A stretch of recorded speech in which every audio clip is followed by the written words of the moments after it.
할렐루야. 아멘. 오늘은 성례식이 있는 날이었습니다.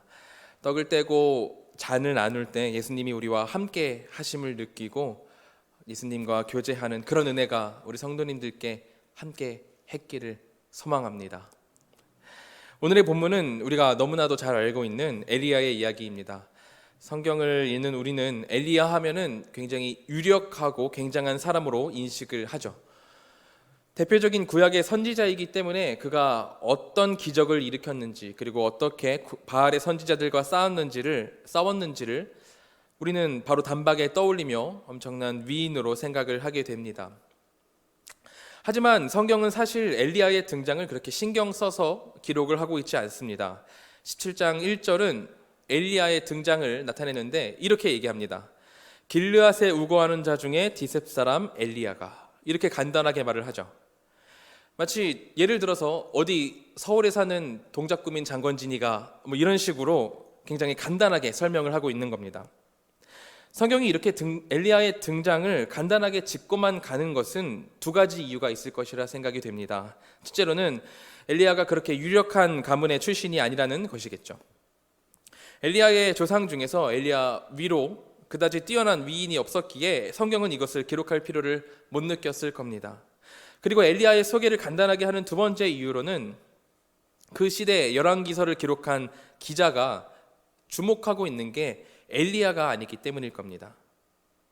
이상하죠? 오늘 엘리야가 첫 등장하는 열왕기상 17장부터 쭉 이어져서 그 다음 열왕기 하 초반까지 엘리야는 이 대목을 이끌어가는 중심 인물입니다.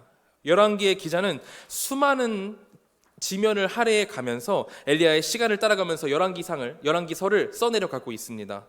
그런데 그럼에도 불구하고 기자가 주목하고 있는 것은 엘리야가 아니라는 것이죠.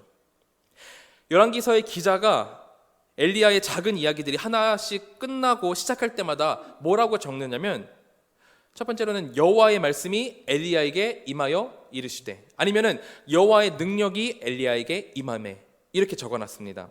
열왕기서의 기자는 엘리야를 보고 있는 것이 아니라 엘리야 뒤에 있는 하나님을 바라보고 있는 것이죠. 엘리야를 의도적으로 낮추고 이 모든 것이 하나님의 일임을 더 강조하고 있는 것입니다. 유력 가문의 출신도 아니고 별 볼 일 없는 자를 들어서 하나님의 일을 하시는 그 능력의 하나님을 제대로 보고 느끼라는 것이 열왕기서의 의도인 겁니다. 그렇기 때문에 우리는 오늘 본문을 함께 나누면서 엘리야 그 본인에는 집중하지 않을 것입니다. 엘리야가 담대히 무엇을 했다든지, 아니면 엘리야가 하나님의 능력을 힘입어 무엇을 이뤘다는 그런 이야기를 하는 것이 아니라, 하나님께서 엘리야를 통해서 어떤 것을 이루셨다, 하나님께서 엘리야를 사용하셔서 당신의 능력을 보이셨다는 이야기를 하려는 것입니다. 그러면 다시 본문으로 돌아와서 엘리야가 등장했던 시대를 다시 살펴보려고 합니다. 이 시대를 살피면은 또 하나님께서 이 상황에서 어떻게 일을 하셨는지, 하나님께서 이런 상황임에도 불구하고 이렇게 일을 하셨구나 하는 더 위대하심을 느끼게 될 것입니다. 엘리야가 등장하기 전 배경에 대해서는 17장 앞에 있는 16장 29절부터 34절을 통해서 잘 묘사되어 있습니다. 제가 우선 29절부터 31절을 한번 읽어보도록 하겠습니다. 유다의 아사 왕 제 38년에 오므리의 아들 아합이 이스라엘의 왕이 되니라. 오므리의 아들 아합이 사마리아에서 22년 동안 이스라엘을 다스리니라. 오므리의 아들 아합이 그 이전의 모든 사람보다 여호와 보시기에 악을 더욱 행하여 느밧의 아들 여로보암의 죄를 따라 행하는 것을 오히려 가볍게 여기며 시돈 사람의 왕 엣바알의 딸 이세벨을 아내로 삼고 가서 바알을 섬겨 예배하고. 유다의 왕 아합이 등극했습니다. 그가 얼마나 악했던지 성경은 그를 그의 이전에 있던 모든 왕보다 여호와 보시기에 악을 더욱 행했다고 표현을 합니다. 이 이야기는 31절로 가면서 더 강화되는데요. 31절에 보면은 그가 시돈 사람의 왕 엣바알의 딸 이세벨을 아내로 삼고라고 나와 있습니다. 이게 그냥 성경을 쭉 살펴보면은 아합이 결혼을 했구나라고 넘어갈 수도 있지만, 이 문장은 그가 하나님 앞에서 얼마나 죄를 저지르고 있는지에 대해서 아주 잘 나타내고 있습니다. 그는 두 가지 항목의 유익을 얻기 위해서 시돈이라는 곳의 왕 엣바알의 딸 이세벨과 결혼을 했습니다. 첫 번째로는 정치적 유익을 얻고자 정략 결혼을 했는데요.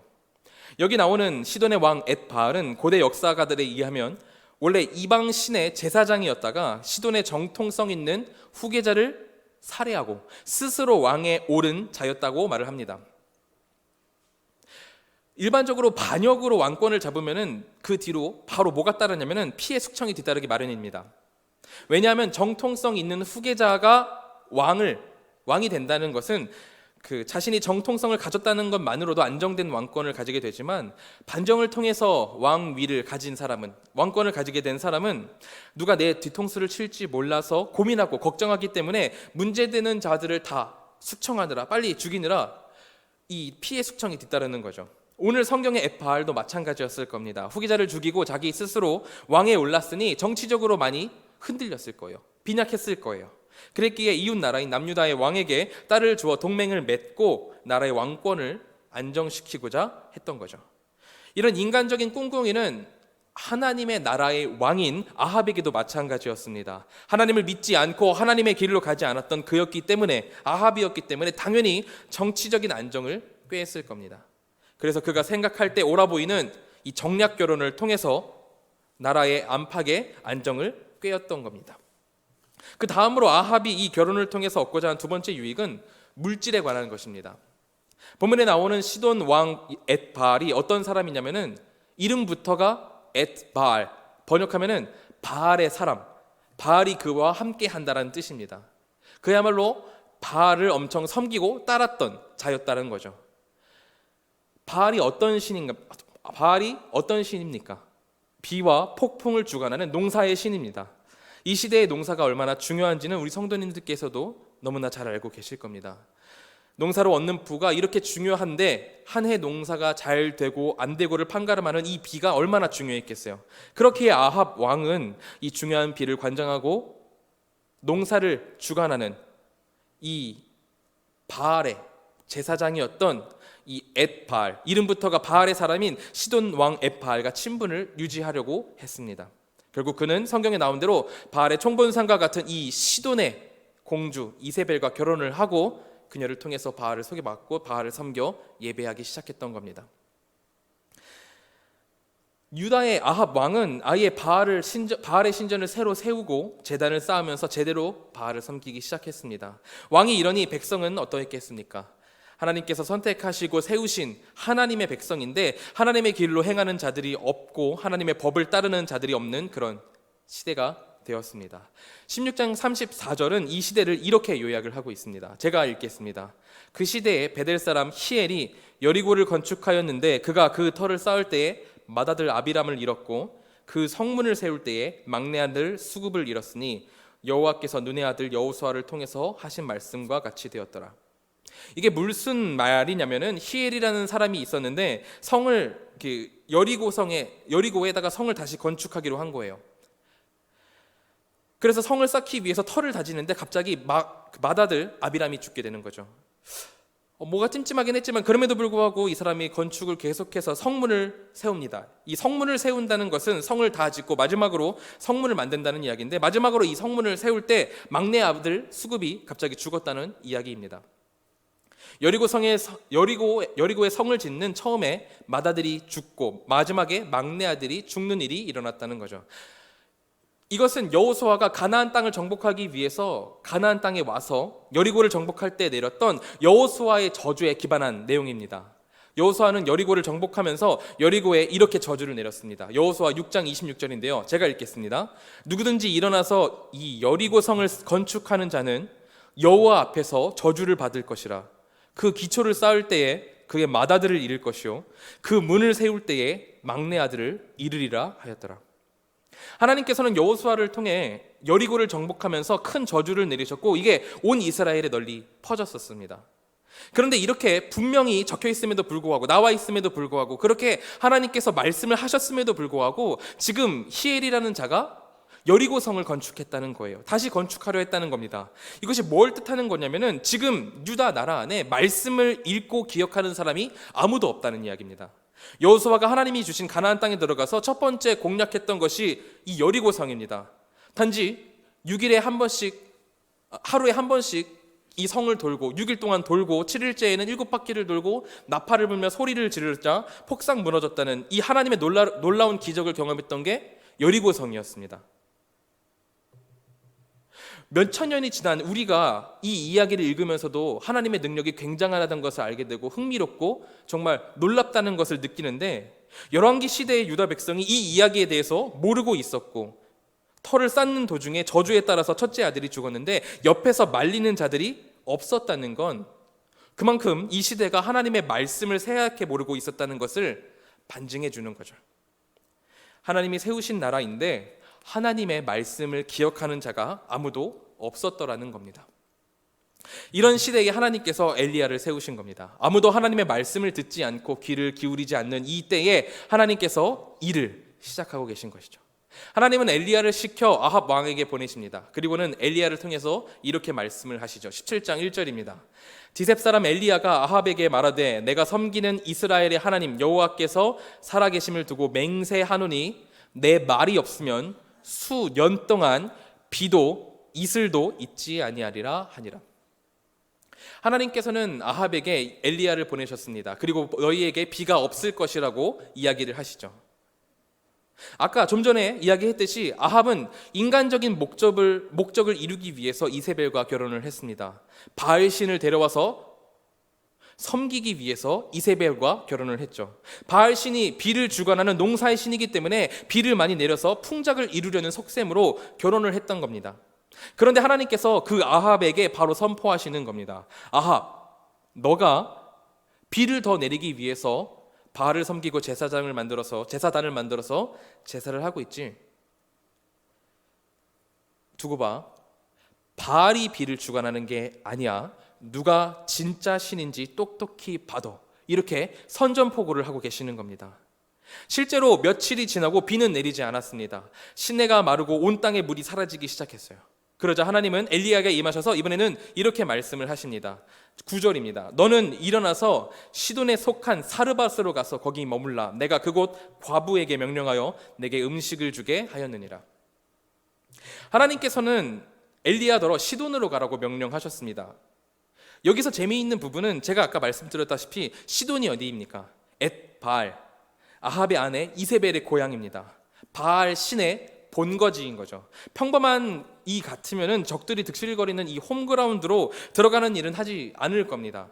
홈이 주는 이점이 있고 그리고 또 혈혈단신이잖아요. 하지만 우리 하나님께서는 능력의 하느님이시기에, 누구보다 강하신 하나님이시기에 하나님께서는 그 바알의 본거지에 엘리야 한 명 홀로 보내는 것으로 하나님의 일을 시작하고 계신 것이죠. 엘리야가 사르밧 성문에 이를 때였습니다. 거기서 나뭇가지를 줍던 한 과부를 만납니다. 하나님의 말씀대로 한 과부를 만나요. 엘리야는 하나님께서 말씀하신 대로 또한 그녀에게 떡을 구합니다. 먹을 것을 구하죠. 과부는 뜬금없이 떡을 구하는 이 선지자에게 이렇게 말을 합니다. 당신이 믿는 하나님께 맹세하는데 나는 떡이 없고 집에 가루 조금과 병에 기름 조금이 다입니다. 내가 지금 나뭇가지를 줍는 것도 불을 피워서 이 가루 한 움큼과 기름을 가지고 음식을 만들어서 아들과 나눠 먹고 이후에는 내가 음식이 없기 때문에 굶어 죽으려고 했습니다. 과부가 말하는 이 내용을 통해서, 이 대화를 통해서 우리는 하나님께서 유다의 비를 금하셨는데 이것이 시돈에까지 영향을 미쳤다는 것을 알게 됩니다. 시돈의 주 신은 바알이었습니다. 바알은 비를 관장하는 신이었죠. 그런데 하나님께서 비를 금하시자 시돈에 수많은 바알의 신도들과 제사장이 있었음에도 불구하고 시돈 땅에 비가 멈췄다는 겁니다. 시돈은 곡식과 기름이 엄청나게 정말로 풍부하게 넘쳐나는 그런 도시였습니다. 그렇게 매우 부유했고 풍족한 도시였어요. 그런데 그런 도시에 사는 사람이 가지고 있는 게 겨우 가루 한 움큼과 기름 조금이며 그마저도 이걸 먹고 굶어 죽으려고 했다고 말을 하고 있는 겁니다. 하나님께서 이를 통해서 진짜 신이 누구이냐, 진짜로 비를 주관하고 농사가 잘 되게 하고 못 되게 하는 그것이 누구의 관장함이냐를 정확하게 보여주고 계신 겁니다. 적들의 적진지 한가운데서 말이시죠. 엘리야는 과부에게 말을 합니다. 그 마지막 먹을 것을 나를 위해 떡을 만들라. 하나님께서 비를 지면에 내릴 때까지 통의 가루가 떨어지지 않고 병의 기름이 없어지지 않을 것이라 하셨다. 신기하게도 과부는 이 말에 순종하여 엘리야에게 떡을 만들어 내왔고 정말로 가뭄 동안 이 과부의 집에는 통에 가루가 없어지지 않았습니다. 병에 기름이 없어지지 않았습니다. 우리가 잘 생각을 해보면 사실 과부가 엘리야의 말을 들을 필요는 없었습니다. 그녀는 이방 땅에서 자라왔고 아마도 바알을 섬겨왔을 겁니다. 그러므로 다른 땅에서 온 이 엘리야와 그가 섬기는 신 여호와의 말씀을 따라야 할 하등의 의무가 하나도 없었죠. 그럼에도 불구하고 기특하게도 그녀는 하나님의 선지자를 똑바로 알아봤고 이 유다에 이어서 시돈 땅까지 비를 멈추게 하신 하나님의 놀라운 그 능력을 깨닫고 그 놀라움을 가지고 작지만 자기가 가지고 있던 모든 것을 들여서 하나님께 순종함으로 가루와 기름이 그치지 않는 하나님의 축복을 받은 것입니다. 우리는 여기서 한 가지를 깨닫게 됩니다. 바로 누가 진짜 하나님의 백성이냐는 것이죠. 분명히 유다 땅에도 가뭄이 들었을 것이고 유다 땅 안에도 수많은 과부들이 있었을 겁니다. 하지만 이 어려운 시기에 하나님의 도움을 받은 것은 시돈 땅의 이방 여인뿐이었습니다. 하나님께서 하나님의 권능을 보이셔서 유다뿐만이 아니라 그 주변 모든 지역에 비를 그치셨고 이를 통해서 사람들은 하나님의 놀라움을 느끼고 진짜 하나님이 누구이신지를 알아야 했습니다. 특별히는 유다는 하나님이 선택한 백성들이고 하나님이 세우신 나라였기 때문에 그들이야말로 모두 베옷을 입고 죄를 뒤집어 쓰면서 눈물로 회개하면서 하나님 제발 우리에게 비를 주시옵소서, 우리가 잘못했습니다라고 빌어야 했었습니다. 회개를 했었어야 했습니다. 하지만 오늘 본문 이후로 계속 쭉 보다 보면 유다 백성들이 이 모든 일을 겪고도 바알 섬기기를 그치지 않았다는 거예요. 갈멜산에서 어떤 바알과 아세라 신과의 그 전투 이후에 하나님께서 정말로 살아계신다는 것을 진짜 직접적으로 보이셨음에도 불구하고 아합 왕은 여전히 바알을 섬기고 엘리야를 죽이려고 했습니다. 여전히 하나님께 행악하는 그런 일들을 해갔다는 것입니다. 그런데 오늘 본문의 사르밧 과부는 엘리야를 통한 하나님의 말씀에 순종했습니다. 자신은 겨우 가루 한 움큼과 기름 조금밖에 가지고 있지 않았지만 그걸 먹고 난 이후로는 다시 쫄쫄 굶는 삶으로 돌아가야만 했지만 하나님의 말씀에 순종했어요. 그랬더니 비가 내리지 않는 흉년 3년 6개월 동안 유일하게 하나님의 축복을 받는 자가 됐더라는 겁니다. 하나님께서 세우시고 하나님께서 만든 나라였지만 하나님을 찾지 않은 유다 백성들, 그들을 뒤로 하시고 하나님께서는 하나님께 순종하는 이 과부에게 하나님의 백성이 받아야 할 축복을 내려주신 것입니다. 결국 우리는 이것을 통해서 하나님의 백성이냐 아니냐를 판가름하는 것은 내가 유다라는 나라에 있느냐 없느냐가 아니라 내가 하나님 앞에 서서 하나님의 말씀을 따르고 있느냐 아니냐에 달려 있다는 것을 알게 됩니다. 이것은 우리에게도 굉장히 중요한 문제입니다. 내가 교회에 나와서 예배를 드리고 봉사를 하고 직분을 받고 하는 이 가시적 행위 자체는 나를 하나님의 백성으로 만들 수 없습니다. 내가 하나님의 말씀을 따라서 예배 가운데에서 하나님을 얼마나 깊이 만나고 있는지, 이 땅에 하나님 나라가 임하기를 간절히 기대하면서 공동체 생활을 사랑으로 나누고 있는지, 직장에서 학교에서 나의 삶의 터전에서 교회에서나 세상에서나 똑같은 하나님의 기준에 따라서 동일하게 하나님의 사람으로 살고 있는지가 우리로 하여금 하나님의 백성이 되게 한다는 것입니다. 그러므로 우리 성도 여러분, 진정한 하나님의 백성이 되시기를 소망합니다.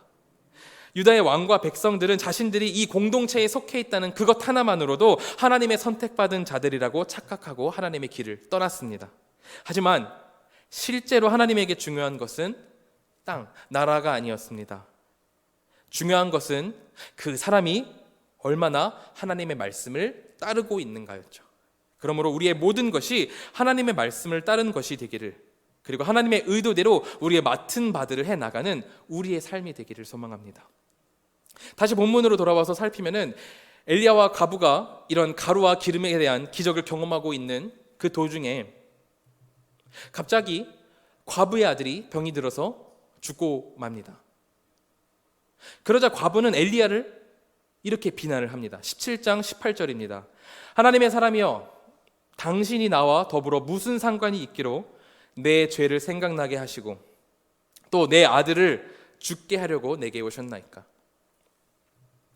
과부는 하나님의 선지자가 자신의 집에 왔기에 하나님께서 이 집을 주목하셨고, 주목하시다 보니 과부의 죄가 많은 것을 하나님께서 아시고 그 벌로 과부의 아들을 죽게 한 것이라고 엘리야에게 따지고 있는 겁니다.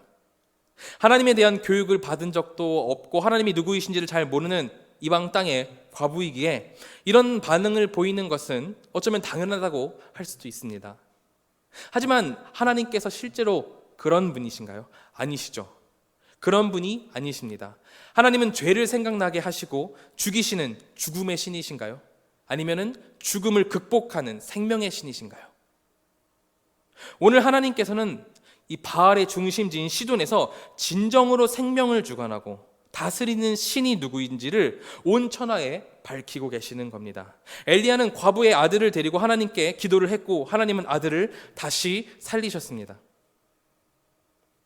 바알의 본거지 시돈에서 하나님께서 선포하신 거예요. 누가 정말 신인가? 누가 정말 생명을 다스리고 주관하는 그 신이 누구인가? 누가 정말 이 세상을 창조한 진짜 신인가? 하나님은 이 문제에 대해서 죽은 아들을 살리심으로 바알을 쓰러뜨리고 바알을 KO시키고 하나님만이 진짜 신이신 것을 밝히고 계신 겁니다.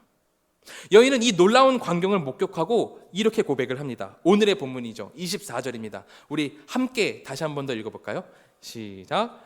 여인이 엘리야에게 이르되 내가 이제야 당신이 하나님의 사람이시오 당신의 입에 있는 여호와의 말씀이 진실한 줄 아노라 하니라.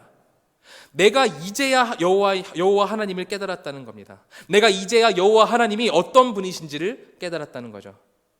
시돈에 사는 과부인 이방 여인이 내가 이제 진짜 하나님을 알게 되었다고 믿음의 고백을 하고 있는 겁니다. 원래 이 고백은 어디서 터져 나왔어야 했을까요? 하나님은 어디서 이 고백이 터져 나오기를 바라고 계셨을까요? 유다죠. 하나님께서 선택하시고 하나님께서 세우신 유다에서 이 고백이 터져 나왔어야 했습니다. 하나님께서 유다에게 이 고백이 터져 나오도록 수많은 선지자들을 보내셨고 기적들을 보여주셨습니다. 직접적으로 간접적으로 그들을 지키시고 보호하시며 인도하신 게 우리 하나님이셨어요. 그런데 오늘 내가 이제야 아노라고 터져나온 이 고백이 어디서 나오고 있냐는 것입니다. 바로 이방 땅 바알의 본거지 시돈 땅인 것이죠. 우리가 다시 엘리야가 처음 등장했던 그 부분으로 다시 돌아가 보면은 처음에 하나님께서 아합에게 엘리야를 보내셔서 하나님의 뜻 비가 내리지 않을 것이라는 말씀을 하셨습니다. 그리고는 곧바로 엘리야에게 뭐라고 말씀을 하시냐면은 숨으라고 말씀을 하세요. 요단 앞 그릿 시냇가에 숨으라고 말씀을 하십니다. 엘리야는 하나님의 말씀의 창구였어요. 하나님의 말씀의 통로였습니다. 그런데 하나님께서 엘리야를 숨기신다는 것은 어떤 것을 나타내냐면은 지금 이 아합의 시대에 하나님의 말씀이 유다에게서 숨기워 있음을 뜻하는 것입니다. 유다가 하나님을 떠났으므로 하나님께서 그 얼굴을 유다에게서 가리우신 것이죠.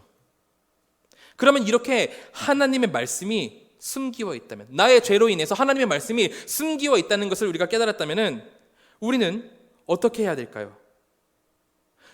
찾아야겠죠. 유다는 하나님의 말씀을 찾고 귀 기울이려고 노력을 했어야 했습니다. 그런데 왕이 엘리야를 찾았을까요? 못 찾았습니다. 엘리야가 다른 곳에 있던 게 아니었어요. 이세벨의 고향인 시돈에 있었습니다. 그럼 이세벨이 아빠를 데리고 시돈 왕을 시켜가지고 샅샅이 건물하고 검색해가지고 엘리야를 찾아냈어야 했는데 하나님께서 엘리야더러 다시 아합 왕 앞에 나가라고 말하기 전까지, 말씀하시기 전까지 그들은 엘리야를 찾지 못했습니다. 그들이 하나님의 방법으로 가뭄을 해결하지 않았기 때문이죠. 그들은 여전히 바알을 섬기며 바알로 가뭄을 해결하려고 했습니다. 엘리야를 그들이 찾긴 찾았어요. 왜냐하면 자기들 신기를 건드렸으니 찾아서 죽이려고 열심히 찾았죠.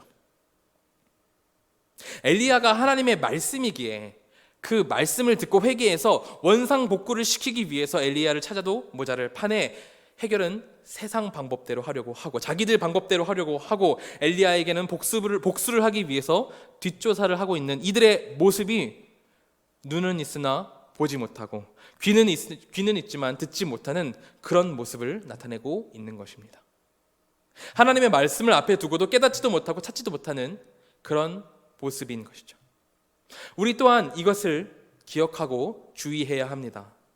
우리가 교회를 다니면서 그리스도인이라는 말을 듣고는 있지만 사실은 오늘 본문의 아합 왕처럼 우리의 기준과 생각을 가지고 삶을 살아갈 때가 너무나 많습니다.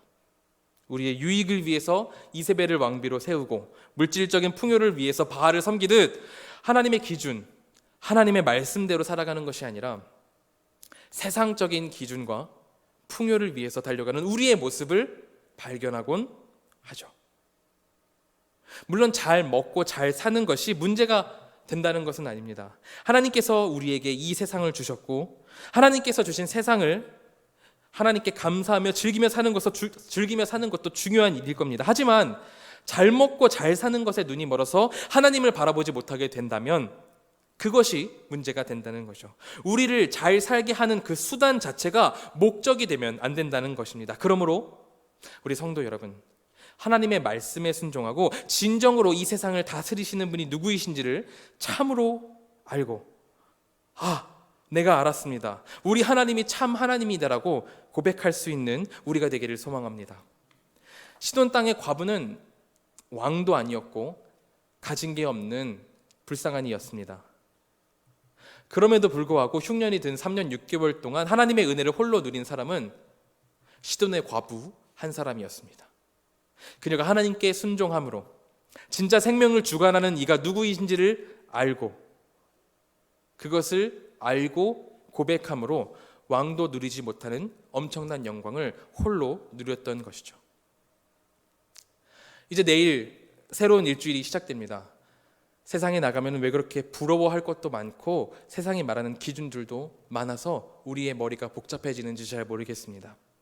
하지만 하나님께서 사르밧 과부에게 홀로 주셨던 그 영광을 바라는 마음으로